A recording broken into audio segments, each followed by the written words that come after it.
São 7h02, horário de Brasília. Boa noite a você que acompanha a partir de agora o DS Entrevistas. O DS Entrevista, a gente segue, né, com a rodada de sabatina com os candidatos a prefeito de Suzano. Ao meu lado hoje eu tenho o professor Rodrigo Assis, o Rodrigo Fernando Assis dos Santos, professor Rodrigo Assis, do PCdoB. Você pode acompanhar essa entrevista e participar mandando sua mensagem aqui na live, né, nos comentários aí abaixo, ou então no nosso WhatsApp 975691373, repetindo, 975691373. Professor Rodrigo Assis, obrigado por ter aceitado o convite, por ter vindo aqui numa noite de sexta-feira, dar entrevista pra gente, falar um pouquinho sobre as propostas do senhor, né, como que está a campanha do senhor. Eu queria que o senhor desse a saudação inicial para o público que está te acompanhando. Gostaria de desejar uma boa noite a todos, os internautas, os ouvintes. Gostaria de agradecer também a oportunidade, pelo espaço que vocês estão cedendo, de divulgar o nosso plano de governo, divulgar nossas ideias. Está sendo uma campanha bastante corrida, né? Agora nós estamos aí entrando na reta final e estamos aí. Muito obrigado pela oportunidade, espero poder esclarecer ao internauta aquilo que for pertinente com relação ao nosso plano de governo. Nós que agradecemos, professor, mais uma vez por estar aqui com a gente. Eu queria iniciar, professor, antes da gente começar a falar sobre o plano de governo do senhor, eu queria saber do senhor, como que está sendo? Conta um pouquinho pra gente como está sendo a campanha do senhor aí pelas ruas. O senhor tem visitado bastante, feito vários vídeos aí para a internet. Queria que o senhor falasse um pouquinho como que está sendo essa campanha para o senhor. Bom, essa campanha, né, devido à questão do Covid, né, eu estou até sem máscara porque a gente está numa distância aqui, o isolamento está sendo respeitado. E isso também a gente tem prezado muito nas nossas visitas, né? Tendo em vista que deu uma caída, né, na questão de contágio do coronavírus, mas a gente não pode baixar a guarda porque, né, tem países, né, europeus, por exemplo, a Inglaterra está com uma nova onda lá, né? Então teve que fazer de novo o lockdown, toda aquela situação do isolamento mais radical, digamos assim, que faz com que nós tenhamos que ter todo tipo de cuidado, né? Todo cuidado é pouco. Mas agora, como a curva de contágio caiu, nós estamos fazendo bastante reuniões, né, nas casas das famílias, respeitando o isolamento. Estamos tendo uma ótima receptividade, né? Nós temos 25 candidatos a vereador que estão espalhados pela cidade inteira, e esses candidatos estão articulando reuniões, visitas ao bairros, e também nós estamos fazendo panfletagem, né, em locais de grande circulação de pessoas, né, que é no caso de feiras públicas, né, ali na região central de Suzano também nós estamos fazendo panfletagem. A nossa campanha é assim, no porta a porta, visitando as pessoas. Nós não somos uma campanha de endinheirados, nós somos uma campanha de trabalhadores, uma campanha que tem muita modéstia, mas também muita garra para divulgar o nosso programa, para divulgar as nossas candidaturas, e eu tenho certeza que nós sairemos vencedores, com um bom posicionamento aí na chapa de majoritário, e também fazendo uma bancada de vereadores. Estou bastante confiante nesse sentido. Professor, como que está sendo a receptividade das pessoas nos locais que o senhor vai? O pessoal recebe o senhor bem? Olha, contraditoriamente eu achei, né? Porque caso do isolamento social, as pessoas estariam mais resistentes, mas não. Lógico, a gente tem todos nós usando máscara, enfim, tomando as devidas precauções. As pessoas estão sendo bastante receptivas. Eu acredito, porque o modelo de campanha que nós estamos tendo agora não permite tanto, digamos assim, muitas coisas são restritas, né? Então, não permite aquele abuso de poder econômico por parte de alguns, né? Que você vê que algumas campanhas, né, mais antigas, digamos que tem uma discrepância de pessoas que pelo poder econômico consegue atingir muito mais, contratar muito mais equipe, fazer aquela campanha extremamente cara, né? Então, eu acredito que, como essa campanha está mais regulada, o eleitor está menos saturado. Então, em outras épocas, né, porque a campanha chegou a ser 3 meses de campanha, poderia existir a doação de empresas privadas, então as campanhas, digamos assim, eram muito mais caras, né? Isso fazia com que as pessoas ficassem de saco cheio. Então, eu acredito que agora nós temos um volume de candidatos muito grande, né, ainda, né, a vereador, principalmente, né, mais de 400, mas a gente não tem essa saturação. Então está tendo a possibilidade de ótimos diálogos, né, com a população. E eu sempre fiz campanha de forma modesta, sempre fiz campanha com o meu panfleto, com as nossas ideias, dialogando com a população, e eu estou sentindo que, contraditoriamente, a população, devido a essa situação, está até muito mais receptiva do que em outros tempos.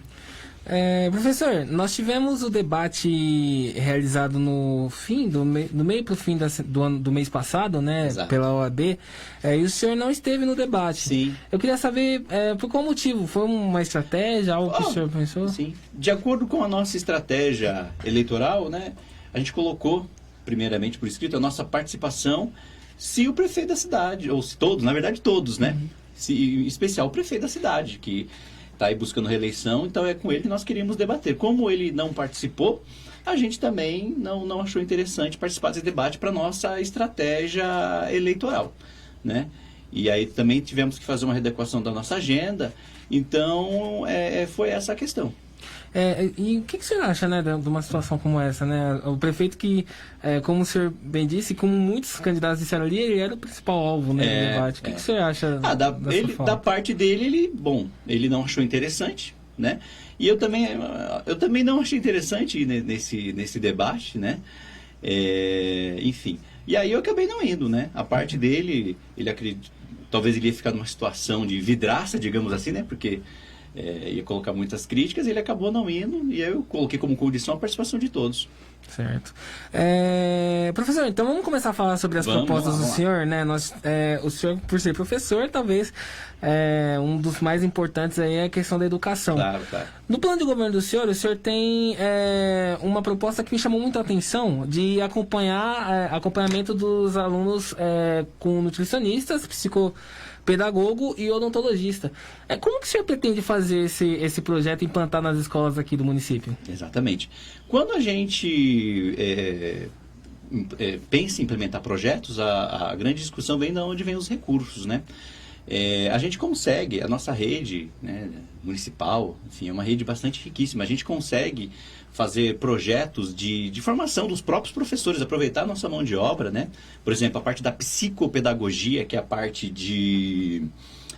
que trabalha com a dificuldade de aprendizagem. Então, o professor municipal formado em pedagogia, a gente pode criar projetos de incentivo para que ele tenha uma especialização e aí consiga também atuar nessa parte de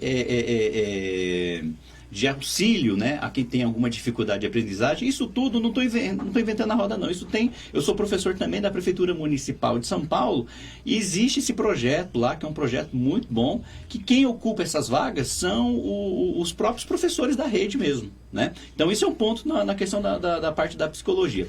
Quando a gente pensa também na questão do aluno, a gente tem que pensar também a questão da permanência dele na escola. Ele precisa frequentar a aula. E a gente vê que algumas questões ligadas à saúde, tipo a higiene bucal, até umas questões ligadas a doenças devido ao não tratamento da água, né, que o aluno adoece, faz com que ele perca dias, né, não vou dizer o ano, vou dizer perca dias, seja um aluno faltoso. Então a escola, por a gente estar ali cuidando do aluno, a gente consegue enxergar, e é também a nossa responsabilidade cuidar dos alunos, né, nessa questão, e aproveitar que o aluno está lá, já estabelecer parcerias para que o aluno consiga ser atendido nessas necessidades que com certeza influenciam no rendimento escolar deles. Então essa questão da parte parte psicológica, psicopedagogia, que é a dificuldade de aprendizagem, a questão da parte nutricional também, nós temos na própria Prefeitura de São Paulo, na rede municipal, nós temos exemplos que uma readequação, né, como o professor trabalha com a educação, nós temos escolas que o próprio aluno se serve. Você faz um trabalho de educação alimentar, né? E aí dentro da opção o próprio aluno se serve, já vê os componentes, os nutrientes, você já vai trabalhando com as pessoas com uma educação alimentar, e isso influencia muito também na saúde das pessoas, né? Porque muito das doenças, né, que as pessoas podem vir a ter no futuro vem devido à má alimentação. E como a gente tem um projeto educacional que visa pegar o ser de uma forma completa, essa parte alimentar, psicológica, né, ela é muito importante para nós. Certo, professor. A gestão ela precisa muito de parceria, né? Sim, A gestão municipal ela não é feita sozinha. Claro. Eu queria saber do senhor, o senhor propõe no seu plano, né, parcerias com universidades, né, até para tentar aí uns cursos incluir pessoas de baixa renda nesses cursos. Queria saber do senhor qual a importância, né, o tamanho da importância de você fazer um projeto como esse, né, incluir pessoas de baixa renda. É muito difícil hoje. Explica um pouquinho para a gente o cenário que o senhor vê e o tamanho dessa necessidade aqui na cidade de Suzano. Olha, o dado que nós tivemos para poder fazer esse plano de governo, a gente extraiu aqui do próprio Diário de Suzano, né? Que coloca, né? Antes da gente entrar na parte educacional, principalmente, a nossa concepção de educação, ela tem a ver com a questão do desenvolvimento da nossa cidade, né? E aí o dado que a gente, pesquisando na época para elaborar o nosso plano de governo, o dado que a gente tirou aqui antes da pandemia é o perfil do desempregado na cidade de Suzano. Então, né, 60% dos desempregados são mulheres, né? A maioria deles, né, e delas são pessoas com baixa formação e jovens em busca do primeiro emprego. Então, a gente precisa, é obrigação nossa, criar projetos para fazer com que a pessoa ela se qualifique, consiga gerar emprego e renda e conseguir dar o salto que a cidade precisa. Então, a parte educacional nossa, ela está atrelada à parte do desenvolvimento. Porque uma cidade em que nós temos mão de obra qualificada, que nós temos esses projetos de parceria, a gente consegue atacar esse problema. Isso no plano conceitual. Agora, a nossa cidade ela é extremamente estratégica. Então, por que não buscar contrapartidas de universidades, buscar contrapartidas de empresas do ramo educacional que se instalam na nossa cidade? Por exemplo, a gente pode pensar até em questão dos impostos, enfim, uma isenção de impostos X, mas ela coloca X alunos com bolsas, com alunos de baixa renda, enfim. A prefeitura tem um poder muito grande e dá para a gente traçar estratégias que a gente consegue ajudar os nossos jovens, né? E as pessoas, né, não apenas os jovens, as pessoas com baixa formação a aprender a sua profissão. E uma outra questão também que a gente coloca, né, que é a questão das mulheres, né? Como a gente vive numa sociedade extremamente machista, a mulher criou-se esse consenso, né, de que a mulher que tem que cuidar do lar, né, como se não fosse responsabilidade do homem também. E aí muitas mulheres não entram no mercado de trabalho porque não tem com quem deixar os seus filhos. Então, isso é uma demanda das mulheres e a gente consegue sim, a gente tem projeto para isso, que é aumentar o horário da questão da creche para que as mulheres consigam colocar os seus filhos. Não só a questão da falta de vagas em creche, mas também trabalhar com horário ampliado, porque temos muitas mulheres que atuam no comércio, e o comércio, ele, principalmente no shopping, né, ele fica aberto até mais tempo e a gente também tem essa demanda. Então, quando a gente pensa em educação, pensa em curso, a gente está pensando no desenvolvimento da cidade, na atração e geração de emprego, que é algo primordial. Porque, com certeza, a gente vai viver uma crise muito grande, já estamos vivendo uma crise muito grande para o próximo período, né, devido ao desemprego, devido a questões ligadas ao coronavírus, que vai fazer com que a nossa arrecadação caia. E a gente não tem outra solução se não investir em mão de obra qualificada para que a gente consiga voltar a ter uma economia pujante para a gente sair desse problema. Professor, o senhor falou sobre a questão das creches, né? O aumento sim. Aí das vagas de creche. É um problema. As pessoas costumam falar muito que é um problema em quase todos os lugares, né? Como que o senhor pretende aumentar o número de creches na cidade, né? Isso é um plano que o senhor tem também no governo, no plano do governo do senhor.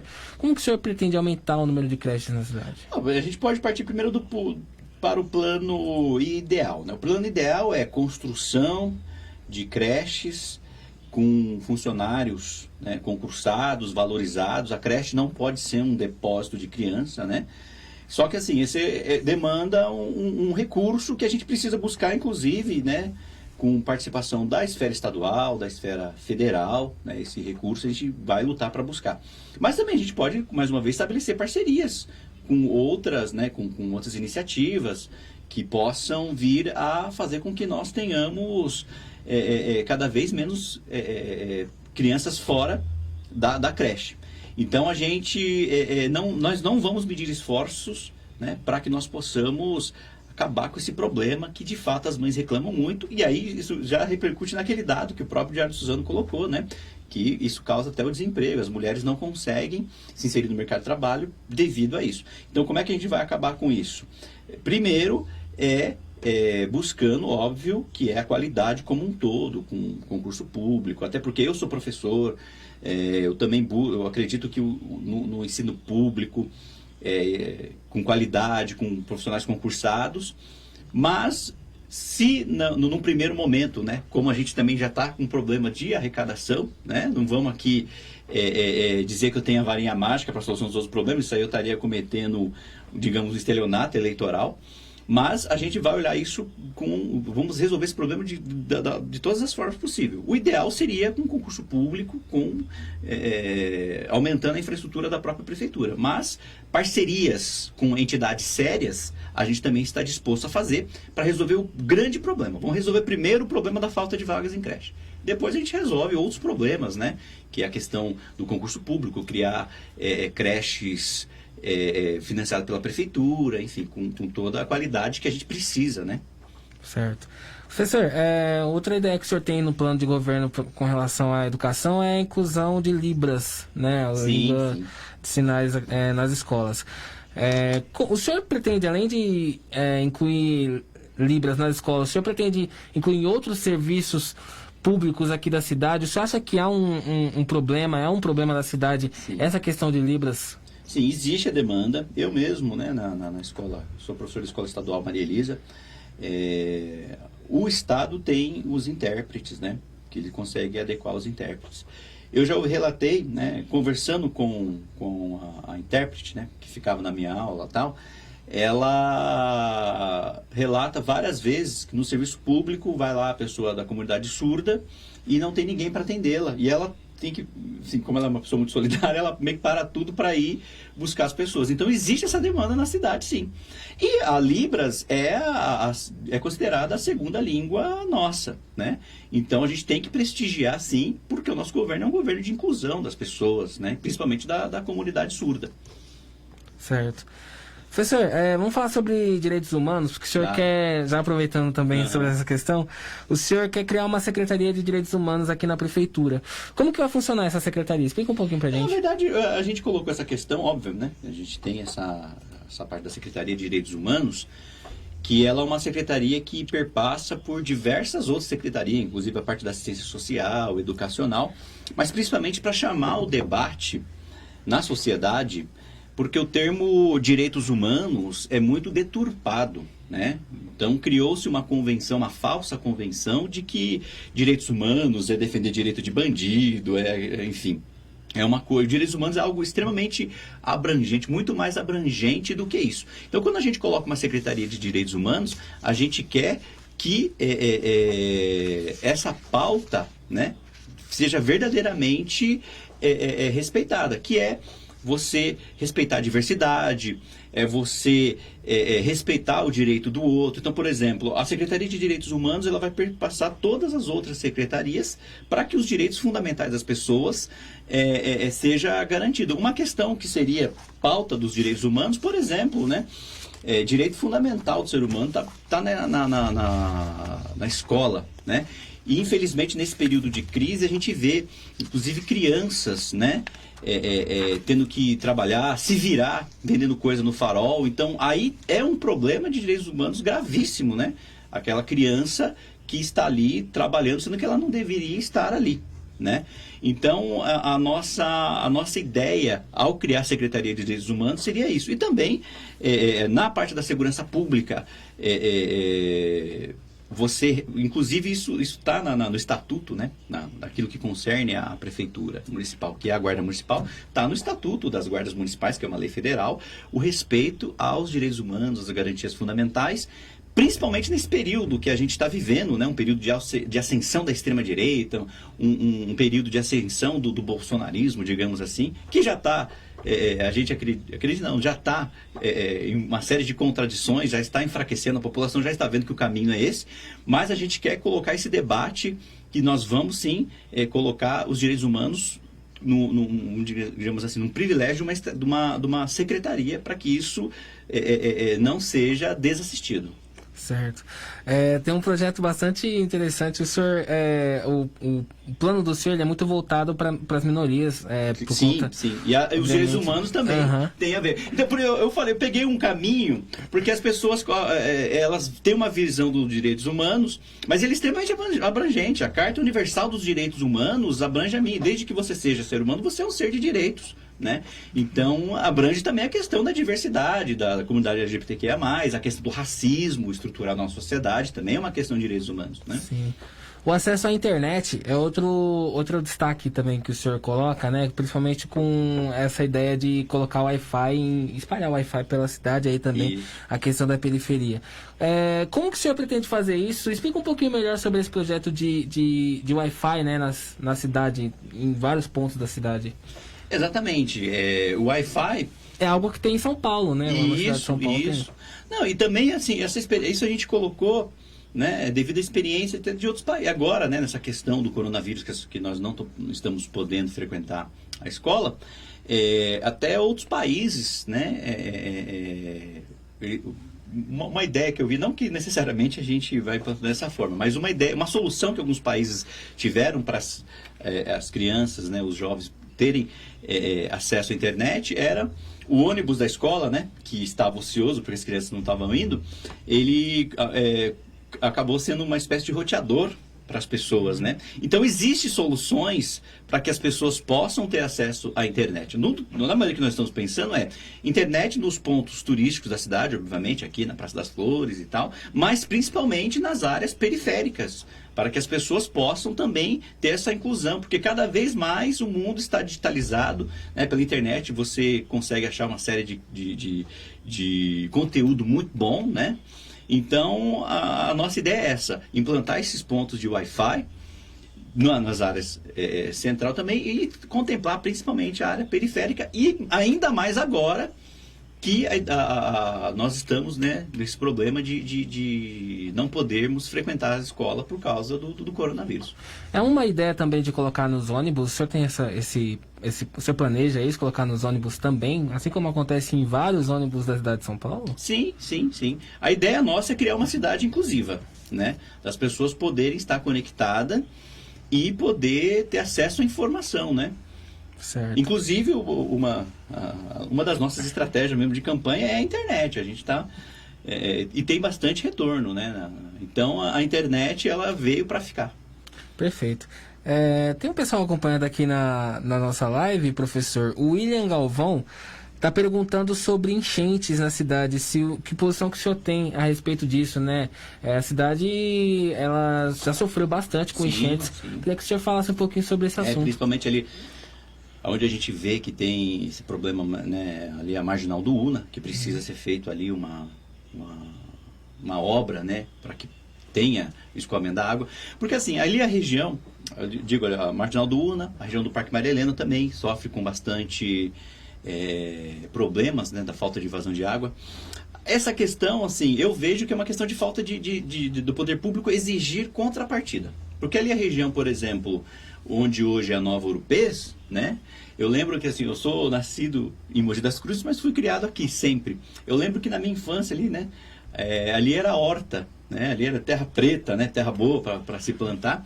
E agora virou condomínio lá, né? Nada contra o progresso. Agora, as construtoras, empreiteiras que tiveram muito lucro para construir aquilo lá, deveria ser exigida uma contrapartida. Uma contrapartida dessa é justamente a questão de obras para conter a enchente, porque simplesmente a água não tem para onde escorrer, vai parar tudo no rio. Inclusive teve um acidente, né, de uma mãe que foi parar com o carro dentro do rio com a criança, enfim, quase aconteceu uma tragédia.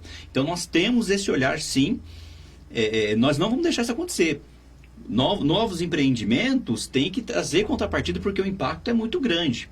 né? Então, agora não dá para a gente ficar lamentando por coisas que aconteceram no passado que não foram feitas. Então, a partir de agora, é preciso sim nós pegar uma parte técnica da engenharia, obviamente, fazer obras bem feitas, para que nós não tenhamos mais esse tipo de problema na nossa cidade, né? Eu, por exemplo, eu trabalho na região Dona Benta, moro aqui na Vila Amorim, né? Quantas vezes já não me peguei ali no Parque Maria Helena, que é caminho praticamente sendo submerso. Então, isso é um problema e está contemplado no nosso olhar, no nosso plano de governo. É uma ideia do senhor também, então, fazer algo para escoar a água da Marginal do Una? Também, é Marginal do Una, região do Parque Maria Helena, né? Preciso fazer galerias, enfim. Aí tem que ser uma questão técnica, né? Aí vai parte da engenharia, mas a gente vai atacar esse problema, sim. Certo. Professor, com relação à questão de pavimentação, o senhor tem andado bastante pela cidade, né? Sim, a gente tem acompanhado também, assim como os outros candidatos, o senhor também, os locais que o senhor tem ido e tal. Eu queria que o senhor falasse quais são os locais de maior necessidade, na sua opinião, para pavimentação urbana. Quais são os locais que mais precisam desse serviço nesse momento? Sim, os extremos da cidade, né? Região de Palmeiras, né? E também na região norte, ali no Sertãozinho, Jacrameia, a gente ali, inclusive tem um grupo nosso lá de apoiadores, né, que tem reclamado muito, porque ali não tem absolutamente nada, precisa ser feito, né, toda a parte enfim, não tem nem a própria cascalho, digamos assim, nem isso é jogado lá, tem buracos na rua. Então ali está bem grave, ali na região do Jacrameia. Então a gente vai com certeza assistir essa população. E eu tenho a impressão, né, de que geralmente nas áreas de cartão postal, o asfalto, nas áreas que chamam mais atenção, é bem contemplada essa parte da zeladoria. As partes mais periféricas e afastadas, a gente vê que precisa sim ter um plano de asfalto para contemplar essa população. Certo. Professor, vamos falar sobre transporte público? Vamos falar. Porque o senhor tem no plano de governo do senhor a regularização do transporte complementar. Exato. Eu queria saber do senhor como que isso vai ser feito e também com relação aos ônibus da Radial, né, que hoje é a empresa que administra aqui o transporte público de Suzano. Queria saber quais são os pontos que o senhor, na sua opinião, necessitam de uma linha, né, que não são contemplados e que vão ser contemplados no plano de governo do senhor. E aí também o tempo, né? Muitas pessoas reclamam do tempo de intervalo entre os ônibus. Queria que o senhor falasse um pouquinho sobre isso. Inclusive um dos posts meu da internet que mais houve engajamento, que mais houve manifestação por parte da população suzana foi a questão do transporte.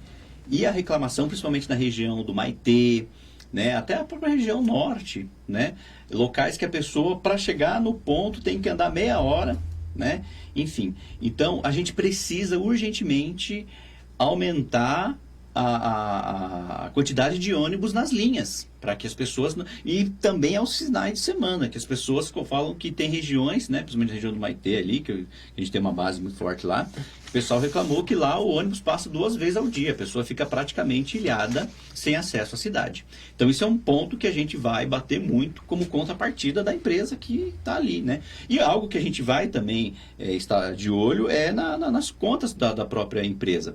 A empresa, óbvio, tem que ter o lucro dela justo, vamos respeitar os contratos, mas também tem que ter a devida qualidade de serviço para a população. E também é projeto nosso, existe um movimento de cursinhos populares na cidade, muito bom, né? Nós temos professores voluntários que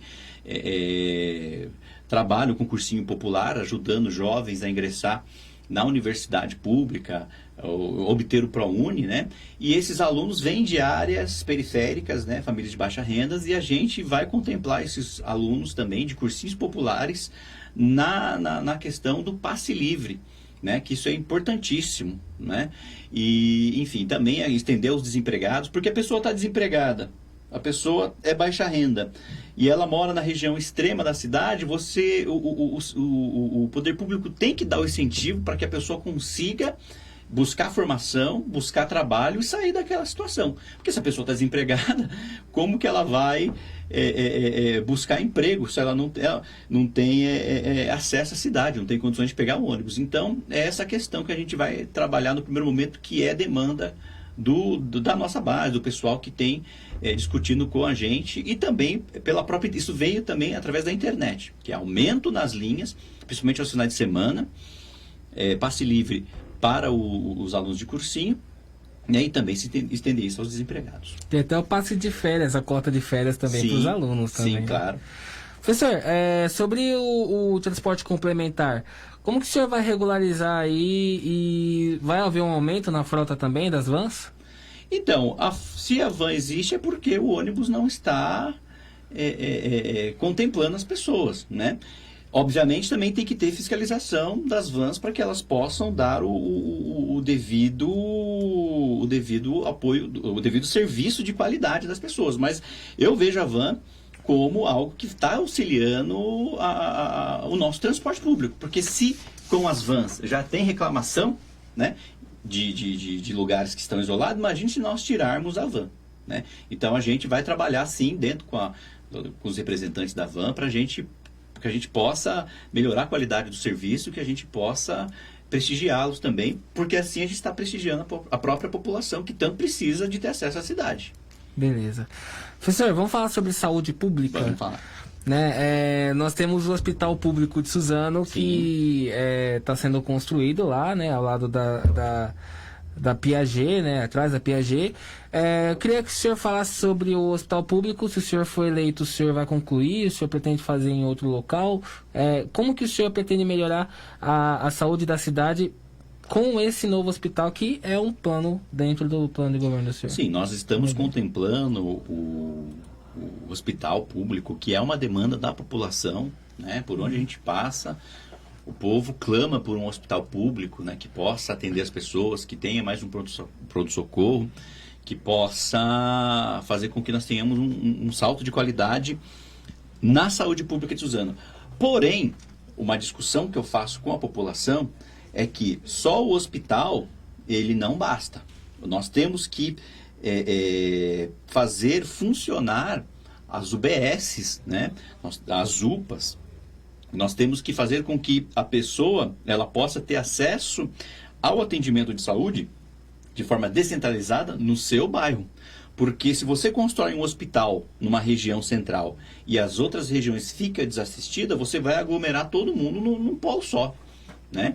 E aí também existe um outro dado, que 80% das pessoas que procuram o serviço médico é por uma questão de baixa complexidade. Então, se nós tivermos um plano de saúde mesmo, não plano de saúde no sentido de privado, mas tivermos um plano estratégico para a área da saúde, fazendo com que nós atuamos na prevenção.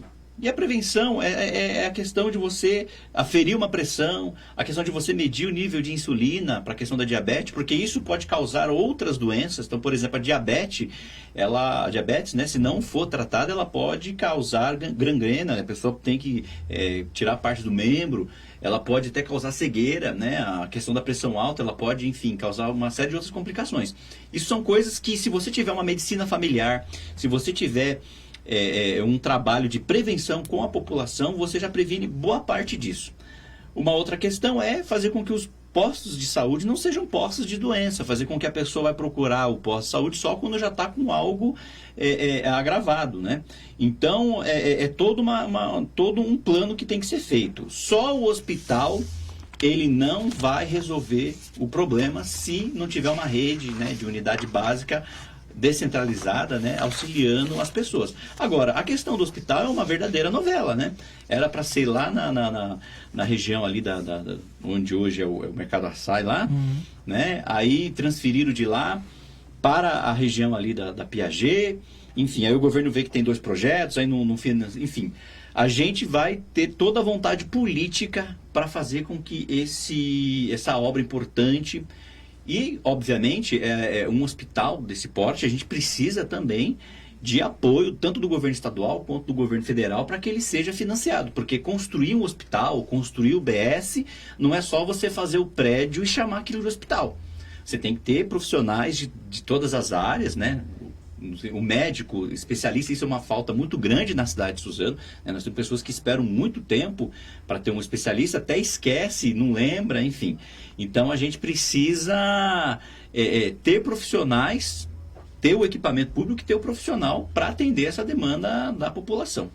Professor, sobre a Santa Casa, o senhor, como que o senhor vai administrar essa dívida, né, essa conta que a Santa Casa tem para pagar? Então, a questão da Santa Casa, né, obviamente que ela não é o ideal para a população, porque é ter uma intervenção, né, é uma irmandade e tal. Mas, por um outro lado, hoje, a situação do jeito que está, a gente não pode simplesmente retirar o apoio da prefeitura lá e deixar o povo sem um pronto-socorro, deixar o povo assistido. Então, o ideal é, no longo prazo, né, nos 4 anos de governo, a gente ir trabalhando para que nós tenhamos equipamentos na cidade que possam vir a substituir essa questão da Santa Casa, que também acaba virando um outro problema, né? Muita indicação política, cabide de emprego e por aí vai, que passa a gestão e entra a gestão, a gente continua com esse tipo de problema.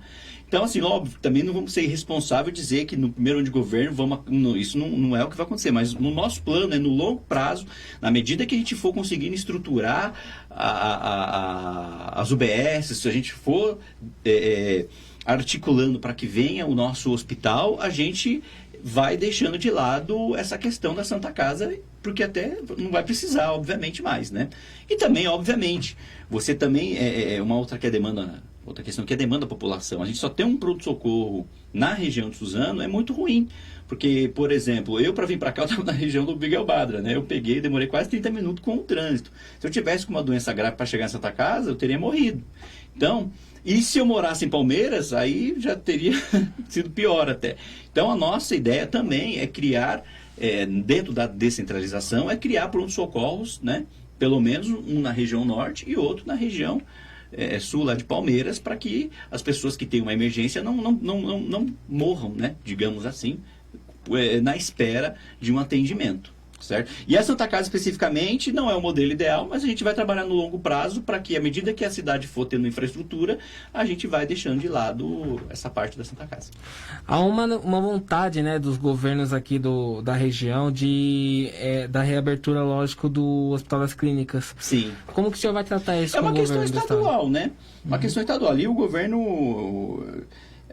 aí é o que eu sempre digo, está na hora do Condemarte, né? Que é o conselho dos prefeitos aqui da região do Alto Tietê. Eles precisam buscar uma grande obra para a cidade de Suzano, né? De repente, essa questão da abertura lá do HC, que foi totalmente reformado, né?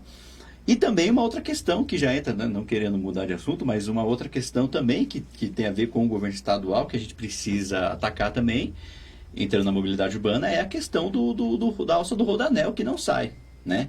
Então, da nossa parte, não vai faltar vontade política para cobrar os outros entes que façam com a parte deles, né? O senhor prefere a alça do Rodoanel na Estrada dos Fernandes ou na SP66? Porque essa é a discussão, né, entre algumas pessoas aqui. Olha, sendo sinceramente, a gente precisa dessa obra. Se for... Porque tudo é uma questão de conjuntura política. Se a conjuntura política levar para que seja na Estrada dos Fernandes ali, né? Que seja lá, ou mas já não é, né? Porque era para ser na SP66, aí apresentaram o projeto lá, aí deu duplicidade de projeto, não foi nem um lugar nem outro. Mas a gente não pode ficar sem essa obra, até porque o nosso plano é um plano desenvolvimentista, né? E inclusive informações da imprensa, né? Com a alça do Rodoanel, seria mais uma cobrança de contrapartida do governo do estado para a nossa cidade. Porque passa o Rodoanel, houve desapropriações, houve uma série de transtorno para a cidade. E o que a cidade ganhou com o Rodoanel? Até agora, absolutamente nada. Se a alça do Rodoanel sai, né? Inclusive o próprio SEAGESP tem essa discussão de vir se instalar para cá, né? E isso geraria 30 mil empregos, né? 20 mil empregos diretos, 10 mil empregos indiretos. Então, para o nosso desenvolvimento econômico, a alça do Rodoanel é uma obra que já precisava ter saído para ontem, mas aí por interesses políticos, não, porque vai ser de um lado, do outro, enfim. Nós não vamos ficar com esse tipo de problema. Onde que tiver convergência para sair, a gente vai buscar que saia, porque o povo precisa dessa importante obra. Professor, a gente ainda falando sobre saúde, né? Porque acaba envolvendo saúde. Claro. a gente vai falar sobre tratamento de água e resíduos. Sim. Né? O senhor promete garantir esse tratamento tanto de água e de resíduos para 100% da população. Como que o senhor vai fazer isso e qual a necessidade, o tamanho da necessidade disso aqui na cidade hoje? Olha, cerca de 20% da cidade precisa desse tratamento. E isso é uma questão que, mais uma vez, aborda, né, a saúde pública e também a questão da educação, né? Porque se a gente for ver em nível de Brasil, digamos assim, mais da metade da população não tem acesso a esse tipo de tratamento. Então, a gente vai buscar, junto com a Sabesp, a gente vai cobrar das empresas, das autarquias, que haja o 100% da cidade com essa questão. Agora, uma outra questão, quando a gente fala dos resíduos, é a questão dos ecopontos. Infelizmente, a cidade peca muito nisso. Nós temos apenas 3 ecopontos, um deles só recebe, se eu não me engano, pneu, né? E o ideal seria um ecoponto para cada 23 mil habitantes. Então, na cidade de Suzano, nós precisaríamos, no mínimo, de mais uns 10 ecopontos para a gente poder ter uma gestão responsável dos resíduos, né? Dos restos de construção, enfim, armário e por aí vai. A população, ela tende a colocar, até com uma certa razão, a culpa na própria população que joga o sofá velho, que, enfim, de repente um carroceiro, não quero estigmatizar nenhum, um carroceiro outro que pega o entulho e joga lá, enfim. Mas isso também é uma questão do poder público, porque o poder público também tem que agir na conscientização e na fiscalização, principalmente, para identificar. Eu mesmo, né, eu pratico corrida, né, de forma amadora, e tem um espaço que eu sempre frequento quando eu estou correndo, e eu vi lá que lá é uma área de descarte irregular.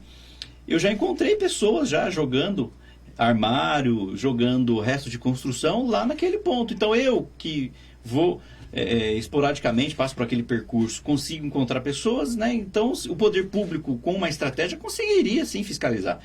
Então a questão dos resíduos sólidos é na conscientização, fiscalização e principalmente construção de mais ecopontos. Porque eu acho assim, o governo ele primeiro tem que agir na inteligência, ele tem que oferecer para o cidadão o correto para depois vir na repressão. Ó, o cidadão, nós temos 10 ecopontos na cidade, nós temos um monte de programas de conscientização, nós temos aqui a fiscalização. Aí o Estado tem moral de cobrar do cidadão, né, como for mais rígido, enfim, com multas, enfim. Aí a gente pensa como é que a gente faz uma parte repressiva também que precisa. Mas antes é preciso ser feita a tarefa de casa. E a questão dos resíduos, né, de restos de construção, enfim, é algo que também altera a questão da saúde, proliferação de ratos, barata, escorpião e por aí vai. Então, essa questão também é uma preocupação com a gente, com o meio ambiente, né? Perfeito. Professor, vamos falar sobre segurança pública agora? Vamos falar sobre a GCM, né? O senhor pretende incluir uma base na região norte e uma base na região sul e redobrar a atenção no Parque Maria Helena e no Jardim Imperador. São 2 locais que o senhor especificou no plano de governo do senhor. O senhor acha que são locais mais inseguros? E como que o senhor vai fazer implantar essas 2 bases na região norte e na região sul? Fala sobre os bairros e fala sobre as bases. Bom, primeiro que a gente tem que tomar todo o cuidado para não fazer com que a Guarda Municipal ela ocupe o espaço que é da Polícia Militar, né? Que é do Estado. O Estado, a Polícia Militar, a Polícia Civil, que são polícias, que são instituições de segurança que têm muito mais recurso, muito mais aporte financeiro para combater a criminalidade. No entanto, eu não gosto dessa questão do jogo de empurra, né? É problema de tal ente e a gente não resolve. Não. O município também tem que fazer a sua parte para melhorar a percepção de segurança das pessoas. Inclusive, eu até gosto de esclarecer isso para as pessoas, né? Que a Guarda Municipal tem força de polícia, ela é autoridade, né? Inclusive, uma vez um vídeo desses de Facebook da vida, teve uma ocorrência, a Guarda Municipal estava atendendo e o cidadão falou, não é em Suzano, é uma outra cidade. Não, eu quero a presença da polícia. Não, a autoridade já estava ali. Não reconhecendo a autoridade do Guarda Municipal, que tem essa autoridade sim, né? E nós vamos prestigiá-los, vamos aumentar o efetivo para que haja repressão, sim.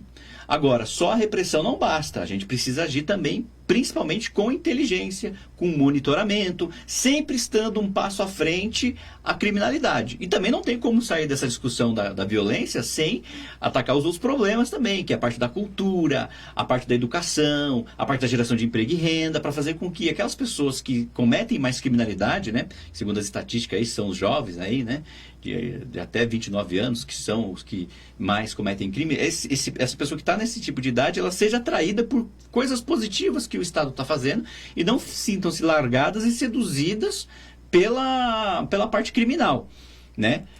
Então, a gente tem todo esse olhar, assim, quando a gente fala de segurança pública, a gente não pode falar só na questão da repressão em si, que a gente tem um olhar para isso, mas a gente tem que abranger as outras áreas, a inteligência e por aí vai. Eu especifiquei a questão do Parque Maria Helena, do Jardim Imperador, porque são regiões que a população, de fato, tem reclamado e muito, né? Porque é uma região daqui do centro expandido, uma rota de fuga fácil, né? E tem ocorrido vários casos de criminalidade ali. Não que outras regiões a gente não vai contemplar. Eu coloquei especificamente até porque eu, em pessoa, fui assaltado no Parque Maria Helena. Estava comendo um lanche na padaria, chegou o criminoso armado, enfim, e a gente obviamente não reagiu e tal, e não aconteceu maiores problemas. E eu no meu próprio Facebook, eu estou muito ligado às redes sociais, sempre eu vejo casos na região ali do Parque Maria Helena. Então, isso atraiu muito a nossa atenção. E aí, acontecendo, sentindo na própria pele o quão ruim é a parte da criminalidade, a gente tem projeto, principalmente para essa região do Jardim Imperador. Inclusive, no próprio Jardim Imperador, se eu não estou aqui errado, foi o caso lá, né, da hoje deputada federal, que reagiu lá ao assalto e assassinou o criminoso, que, enfim, deu toda aquela coisa, foi ali na região do Jardim Imperador também, né? Então, essas regiões são regiões que a gente precisa ter um olhar, porque a sensação de segurança ali, isso eu senti na pele, não é das melhores. E o senhor pretende conversar bastante com o Estado sobre o aumento do efetivo da Polícia Militar também nessas regiões? Com certeza. Ali tem que ser uma região, monitoramento, câmeras, a rota de fuga, né? Porque ali é uma rota de fuga. Ali rapidinho você já pega ali vias mais expressas e rapidinho o criminoso sente que logrou êxito no crime. A gente não pode deixar isso acontecer, né? Então, obviamente que a prefeitura vai cumprir o seu papel, mas insisto que quem tem a maior inteligência, quem tem a maior estrutura e recursos é a Polícia Civil e a Polícia Militar. Professor, a gente está se encaminhando para o final da nossa entrevista, mas eu queria perguntar para o senhor sobre essa entrada de segurança integrada que foi inaugurada em maio do ano passado. Eu queria saber do senhor se o senhor pretende aumentar a quantidade de câmeras na cidade e como que o senhor vê o trabalho da Central de Segurança Integrada hoje? Bom, digamos que seria um trabalho mediano, né? Porque teve aí casos até de ocorrências que a região estava assistida pela Câmara e mesmo assim isso aconteceu. A ideia é muito boa e a ideia tem que continuar e ser fortalecida, né? Agora, a gente precisa fazer com que de fato funcione, fazer com que a prefeitura cumpra a parte dela. A área que está sendo monitorada tem que estar conectada com o setor de inteligência para que não tenha, digamos assim, pontos cegos, né? Para que aquilo não aconteça, né? O criminoso, quando parte para esse ato, ele não pode sentir que está levando vantagem, porque é o que acontece nessa sensação de segurança que nós estamos tendo. Então, a parte da ideia de inteligência, de monitoramento, de estar antecipado, um passo à frente à criminalidade, é muito boa. Agora, ela precisa ser melhor aplicada, melhor assistida. O senhor pretende aumentar o número de câmeras? Inclusive em áreas, não só na parte, assim, obviamente, na parte de assalto, tá, mas em áreas de descarte irregular de resíduos, né? Que a gente tem áreas aí que são, digamos assim, pontos viciados, pontos que recorrentemente as pessoas jogam resíduos de forma irregular. Você colocando câmeras e agindo com inteligência ali, você consegue inibir essa parte também, que é algo que como nós temos um olhar também pelo meio ambiente, a gente gostaria de contemplar. Professor, muito obrigado. Eu que agradeço. Por ter aceitado o convite mais uma vez. Muito obrigado por ter dado a entrevista pra gente.